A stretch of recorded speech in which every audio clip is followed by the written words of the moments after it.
it. So I can't be, I really can't be the first one to say it, but I'm just constantly rage baiting myself by opening up my own phone.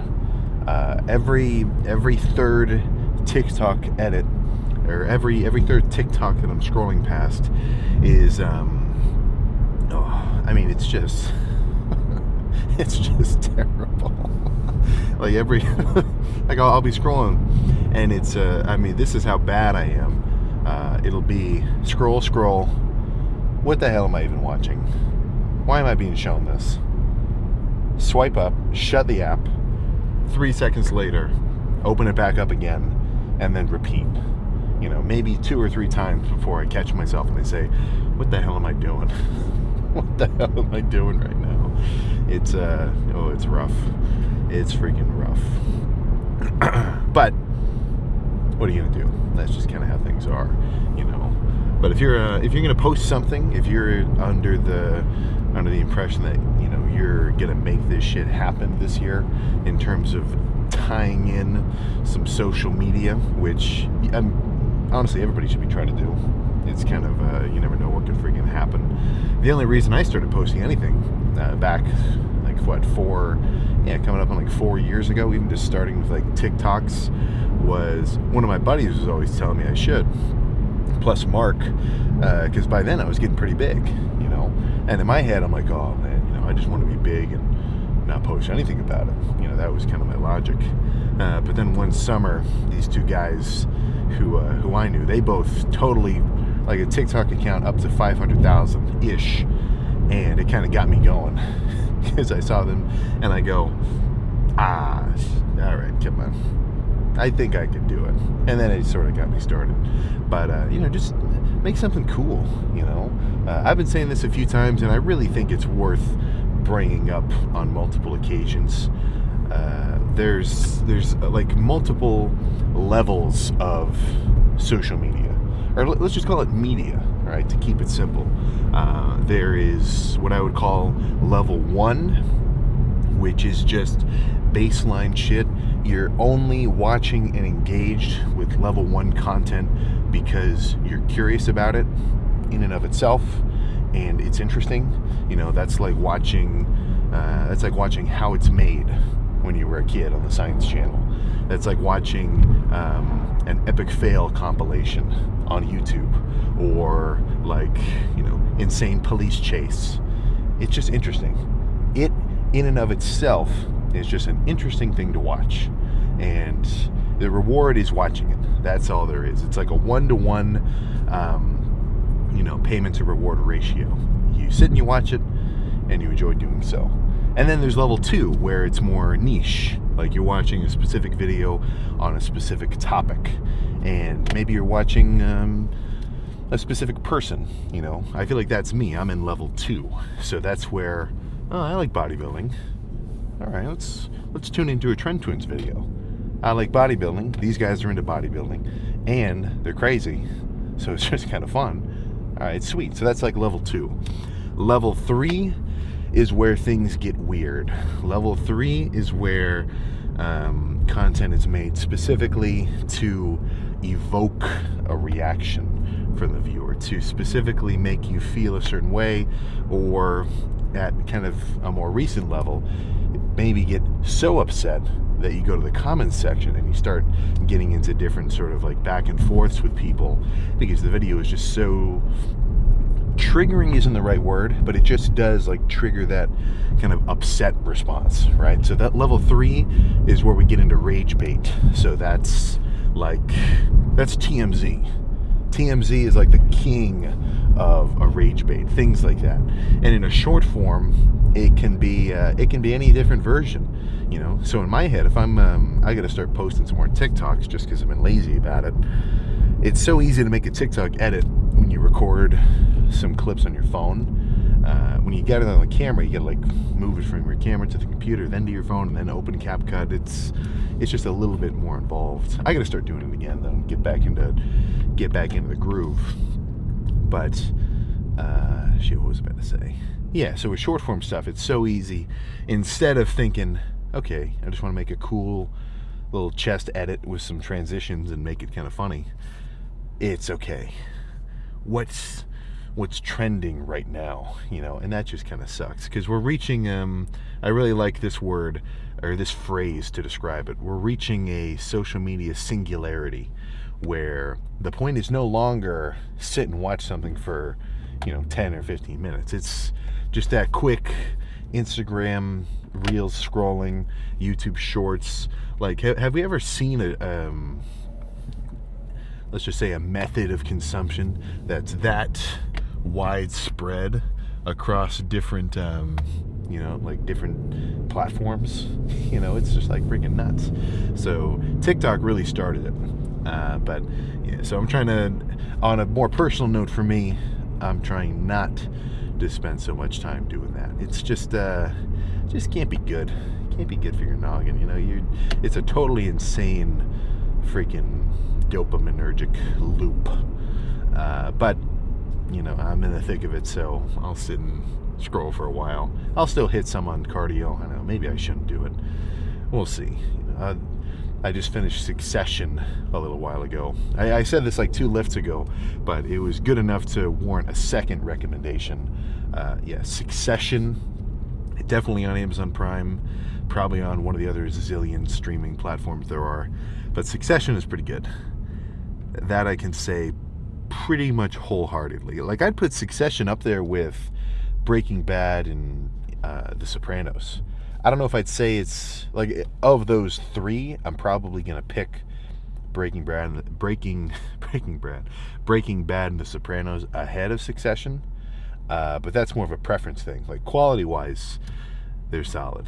So I've also been keeping up with The Boys, and The Boys is getting kind of funky. Like, Invincible and The Boys are both a show that's based on this older comic from however many years ago. And sometimes when you go from comic to show form, you gotta skip some parts. You gotta crunch some parts, get rid of some characters, change some characters.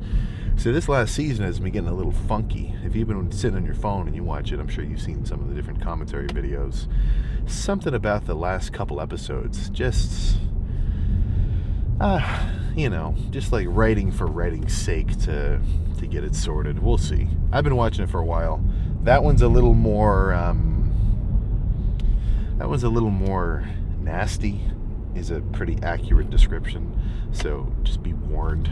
But we'll see how things tie up. But that's enough random jargon about, basically inconsequential whatever.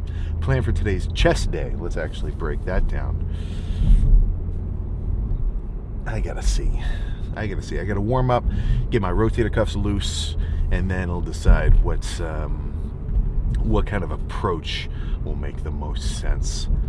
Because I could definitely see some heavy Smith, but I could also see starting on more light squeezing cable press or flies first, and then moving into a more heavy press. So, it's kind of either or. I'm not really so tied up with either approach today.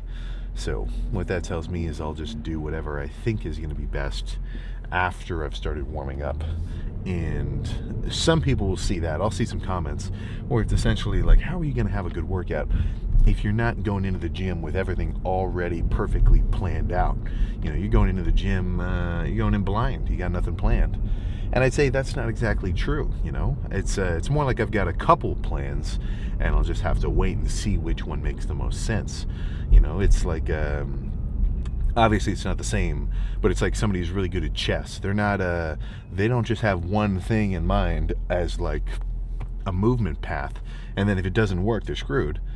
They're thinking about how they can kind of pivot depending on what changes, So if I go in there and I might have a specific opening of like, okay, incline Smith, pec deck, cables, machine press, done.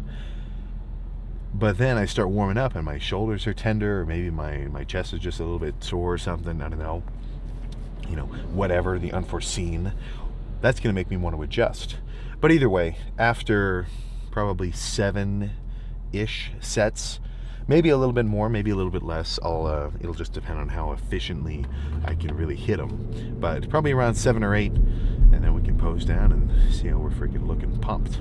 So I've had started this morning with 75 grams of carbs, 50 from cream of rice, plus an extra 25 from some brown sugar and some frozen blueberries. So glycogen should not be an issue. So nothing else to say, but let's get in there.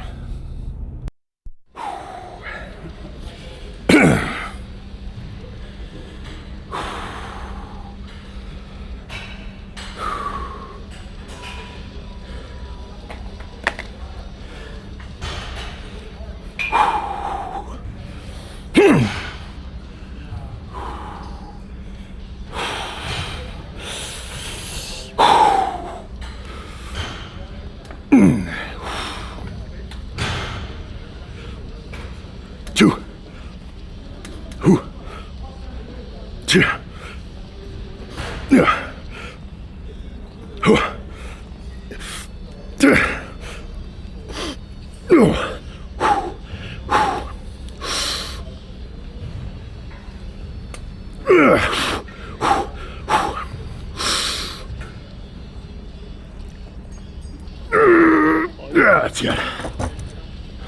You got it. Oof. Oh my God.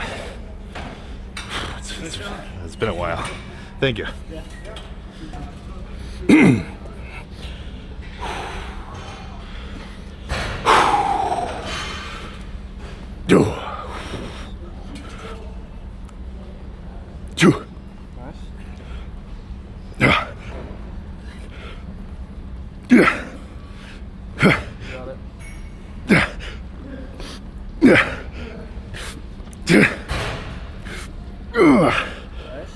You got it.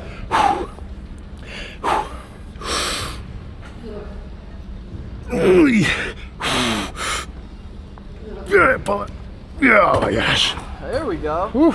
Nice. Oh, thank you. Do you need another one? Oh, say that part again? Do you need another spot or are you done? Nah, that'll be the last one. Thank you. Yeah, that was crazy, bro. So this is more of a decline press, but if I put the seat all the way to the bottom, it's kind of flat. So let's really squeeze the shit out of this one.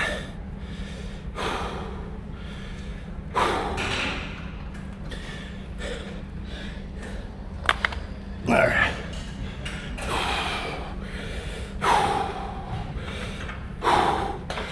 Okay.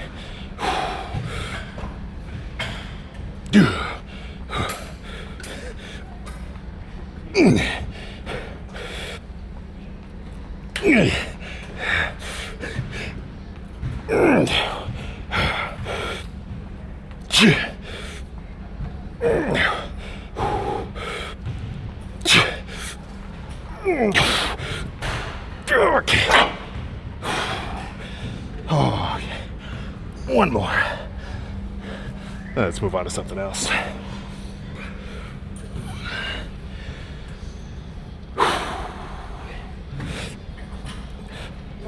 Okay.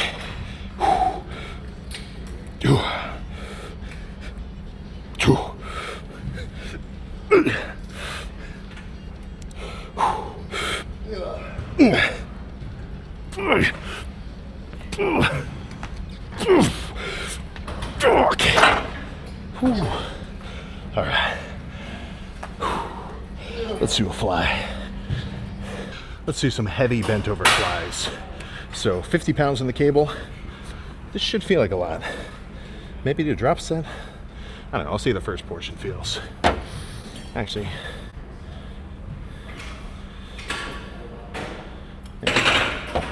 we'll bring me the horizon. All right. Okay. Two.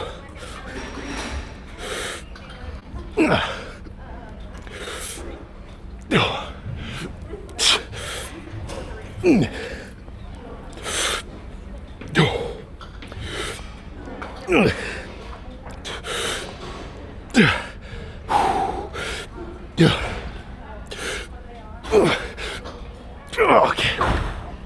Holy shit. One more of those. That was a perfect combo.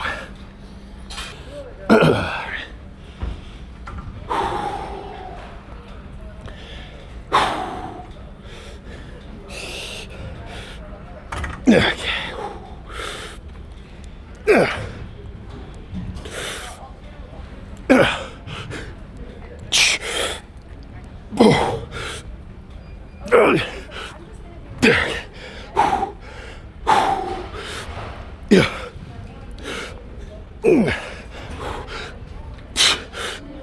Okay. All right, shit. Let's do one more, but drop the weight by a lot. Actually, nah, by a little, and just do some hand over hand press. I can tell that'll be a good finisher.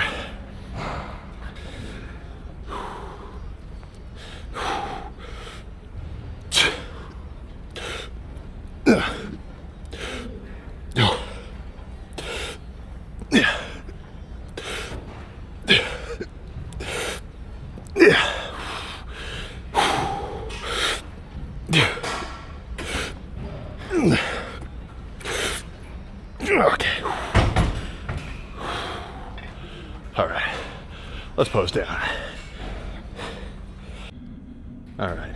I leave all my fancy camera lenses in my gym, so I forgot to bring the more zoomed in one here. But I think we get the gist of the effect, right? Well, either way, I feel like a total freak. One, in terms of the quality of the pump, which I will explain. It's not necessarily the most, well, it's pretty intuitive to feel like, am I pumped or am I not? But the entire workout really did kind of play a pretty substantial role. So what I mean is, felt really strong. So I assume that's because I got a good night's rest.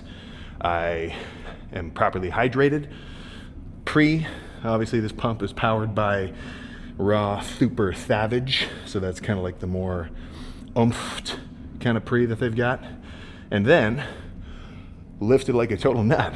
So when I did so before I warmed up at all, it was essentially rotator cuffs, back, bent over cable press, push downs, forearm reverse curls, more rotator cuff, chest, back, everything. I did it for like an extra, I don't know, probably like 5 or 10 minutes than normal, because I was waiting for the incline bench to open up, which I think did me good because, you know, I warm up feeler rep with a plate, 2 plates, 3 plates. Whoa, 3 plates didn't feel that heavy. And then did 3 plates again for 2, just to really feel like, am I tweaking or am I actually feeling strong today? 3 plates in a 25 for what, 9? Yeah, he didn't even help on that last one. That's pretty good. And the last time I did 3 plates in a 25 was at Gold's Gym Venice, and I did not look how I look right now. I was substantially softer. So that tells me is I'm feeling strong and lean. Very nice. But let's run through a few here.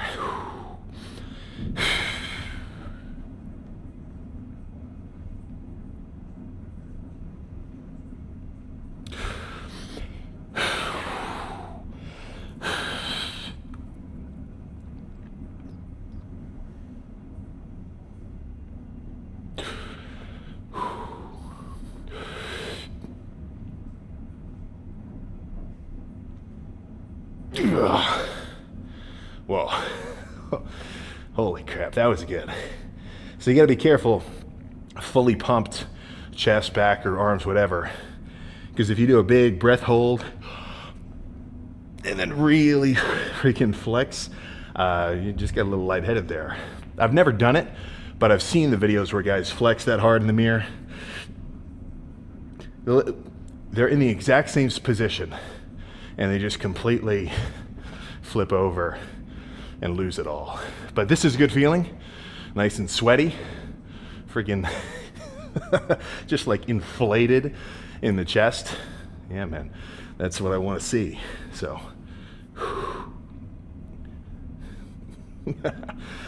let me hit one more of those and then we can get out of here.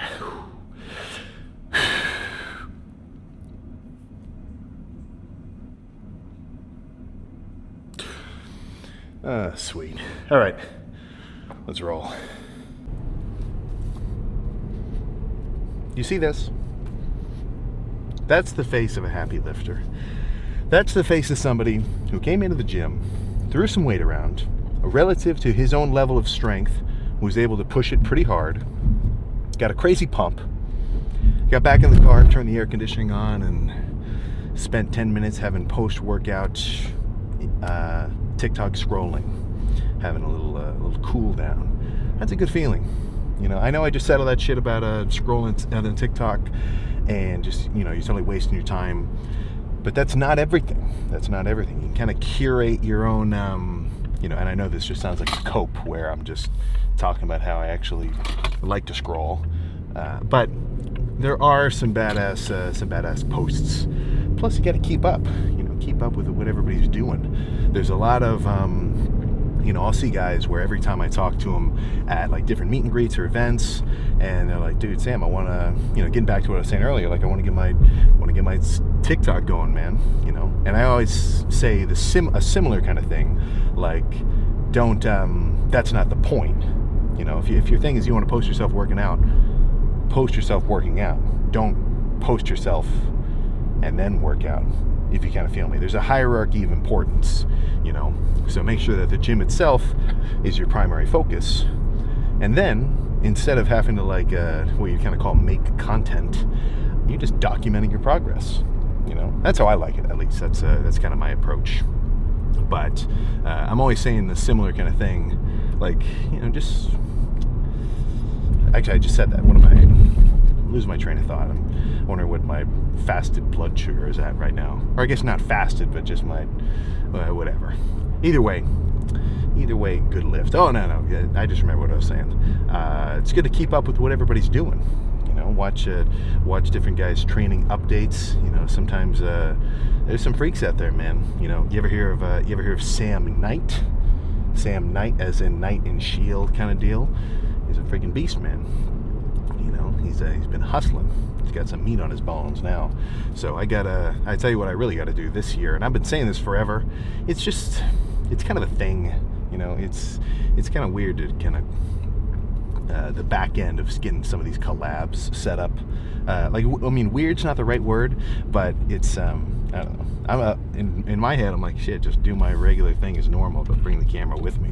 But there's a ton of guys out there that are just fucking sweet, you know. And there's even more who we just don't know about, you know, because they haven't, you know, I'm sure there's fucking freaks out there in the middle of Louisiana in some crazy-ass gym benching 4 plates for reps instead of my sissy 365, and they've never posted a picture of themselves working out in their freaking life.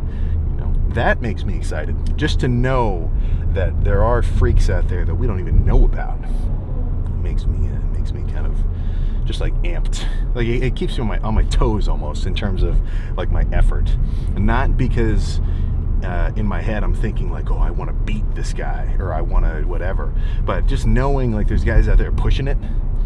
It just makes me want to push it even harder too. Like the idea that somewhere around the world, at least within every couple of minutes, someone is doing an insane set of squats to failure. How can I slack if I'm doing incline bench knowing there's somebody else who's probably going even harder than I am right now? You know, so I want to be part of that race. Not for the sake of winning it, but kind of just for the sake of going with the motion, you know?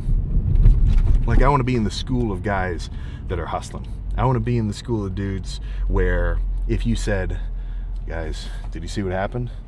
Sam said he quit the gym. Sam said he's done working out forever. Where it wouldn't even compute. Like, that's not even a logical thought for somebody to say, right? I want to be in that group. You know, and it's an ever-growing group because the conversion isn't huge. You know, I think I guess if you've ever run a gym, or if you know somebody who maybe you were like a Planet Fitness manager or something, someone like that would know the conversion of people who get a membership and then actually show up to the gym and consistently use their membership. Eesh, I don't know, it can't be more than 50. But maybe it's bigger than I think, and I'm just being a hater, and thinking about it too negatively. But either way, the conversion is not the biggest. New Year's resolution or every year, it's like there's a, gym population, it's an ebb and flow back and forth. But the retention is strong. The retention after that initiation period of probably a few months of consistent pump exposure, and maybe not even pump exposure, but just consistent training. And then as soon as you get to the point where you're thinking, ooh, I'm pumped, hell yeah, or I'm excited to hit legs the next day, or I'm excited to hit this, that, or the other, oh man, I'm gonna weigh, I got a kitchen scale in my, I got a food scale in my kitchen, and I'm actually using it. By the time anybody's having those thoughts, they've passed the initiation. The gym is one of their things. It doesn't have to be their main thing, but it's definitely one of their things. And then it just goes on.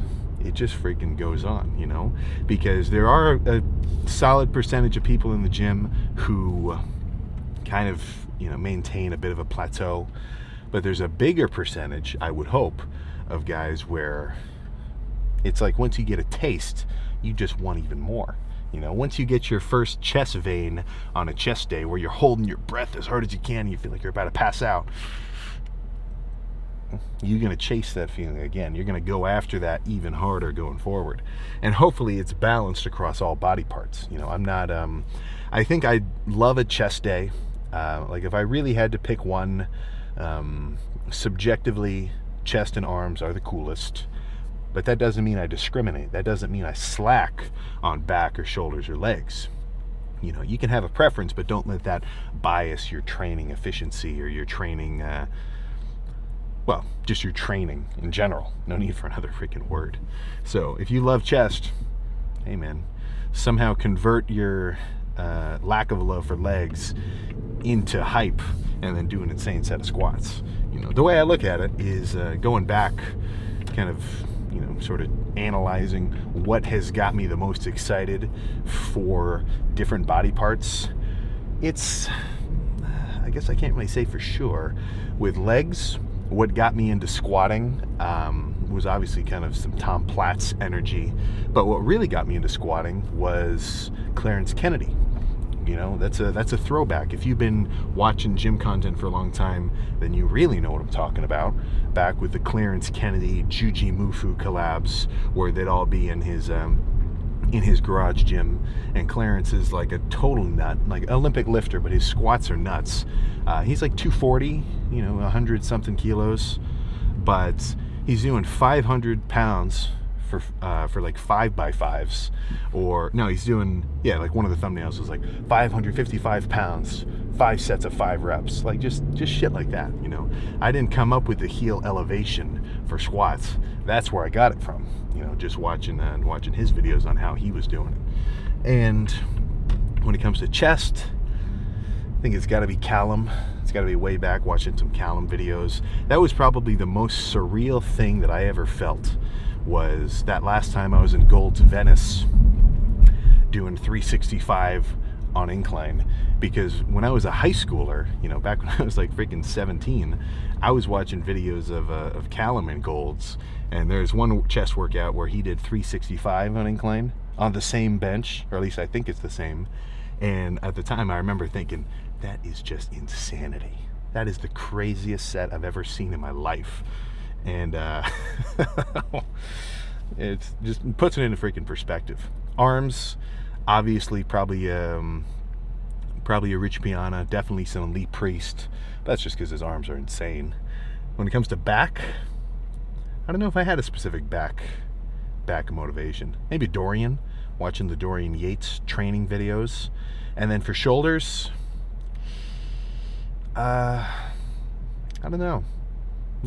I can't think of one person who's getting me hyped for shoulders, but that's maybe partially just because my shoulders are kind of ahead of the game. I haven't really need to hit them a ton, just because I want my arms to be as round as my shoulders are.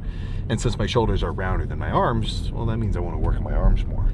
But yeah, if you can imagine, back when I was like 180-ish, I'd be in that same gym, and I was doing behind the neck barbell press.